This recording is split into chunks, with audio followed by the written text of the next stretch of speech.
প্রায় ২৬ বছর ধরে চাকরি করার পর এই মাসেই অবসর নিতে চলেছিলেন সুরেশবাবু। তিনি একটি প্রাইভেট কোম্পানিতে আদেশপাল ও চপরাশি পদে নিযুক্ত ছিলেন। একদিকে সুরেশবাবুর মনে স্বস্তি ছিল যে অবশেষে সেই রূঢ়, অভদ্র এবং কঠোর বসের হাত থেকে মুক্তি মিলছে। আবার অন্যদিকে তিনি চিন্তিত ছিলেন যে অবসরের পর সময় কিভাবে কাটবে, আর পরিবার চালানোর ও দায়িত্ব পালনের খরচ কিভাবে সামলাবেন। আসলে সুরেশবাবুর একমাত্র কন্যা ছিল, যার পড়াশোনা এবং পরে বিয়ের চিন্তা দিন রাত তাকে কুরে কুরে খাচ্ছিল। অবসরের পর এই চড়া দামে সংসারের খরচ এবং মেয়ের বিয়ে, এই সবই তার কাছে বড় চ্যালেঞ্জ ছিল। উপরন্তু তার অসুস্থ স্ত্রীর চিকিৎসার খরচও মাথায় চাপ ছিল। যদিও অফিসে প্রায় ৬০ জন কর্মচারীর মধ্যে কয়েকজন এবং বিশেষ করে তার সুপ্রিম বসের খারাপ ব্যবহার তাকে মানসিকভাবে খুব আঘাত দিত, তবুও প্রতি মাসের ১ তারিখে যখন তার হাতে মাইনে আসতো, তখন সব দুঃখ এক নিমেষে উড়ে যেত। সুরেশবাবুও শারীরিকভাবে খুব একটা সুস্থ ছিলেন না। তার স্মৃতিশক্তি দুর্বল হয়ে যাচ্ছিল, হাতও কাঁপত। ইচ্ছে না থাকা সত্ত্বেও মাঝে মধ্যে ভুল হয়ে যেত। কখনো অফিস পরিষ্কার করতে ভুলে যেতেন, কখনো চায়ে চিনি দিতে ভুল করতেন, কখনো পুরনো গ্লাসেই কারো জল দিয়ে দিতেন।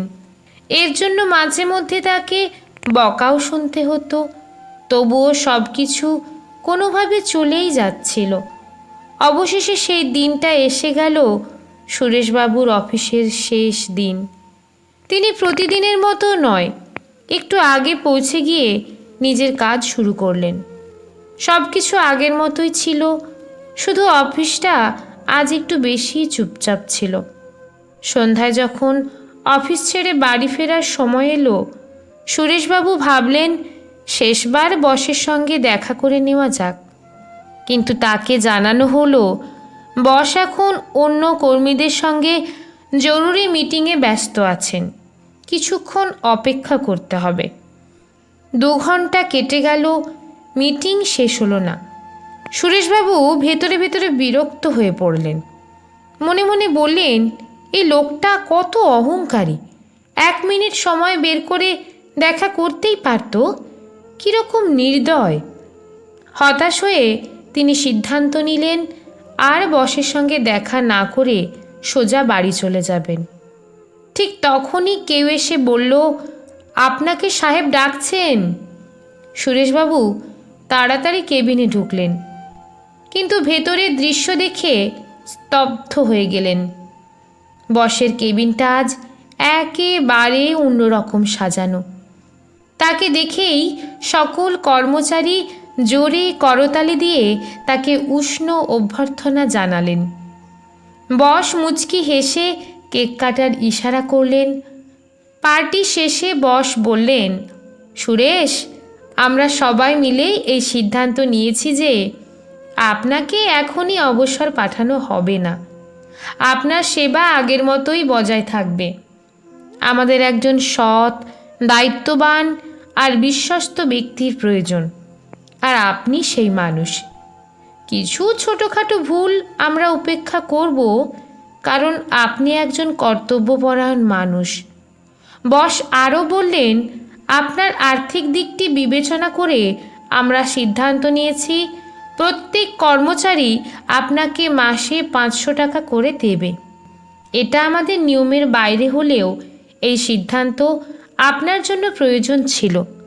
তবে ভুলের জন্য বকা আগের মতোই চলবে। এই বলে বস সুরেশবাবুর হাতে একটা টাকা ভর্তি বান্ডিল তুলে দিলেন এবং বললেন, আজই আমরা সবাই মিলে ৫ লাখ টাকা জমা করেছি, যেন আপনি আপনার মেয়ের বিয়ে ধুমধামের সঙ্গে করতে পারেন। এই কথা শুনে আবার করতালিতে মুখরিত হয়ে উঠল কক্ষ।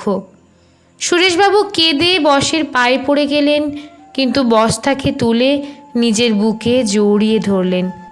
অফিস থেকে বেরিয়ে যাওয়ার সময় চোখে জল নিয়ে সুরেশবাবু শুধু এই কথাটাই ভাবছিলেন, আজ অবধি যাদের আমি খুব নির্দয় ভেবে এসেছি তারা আসলে অনেক বড় হৃদয়ের মানুষ। আমি তো তাদের ভুল বুঝেই এসেছিলাম।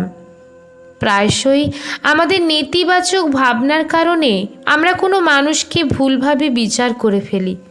বাস্তবে মানুষ হয়তো ততটা খারাপ নয় যতটা আমরা ভেবেই নিই। লেখা সংগৃহীত, পাঠে রুম্পা বিশ্বাস।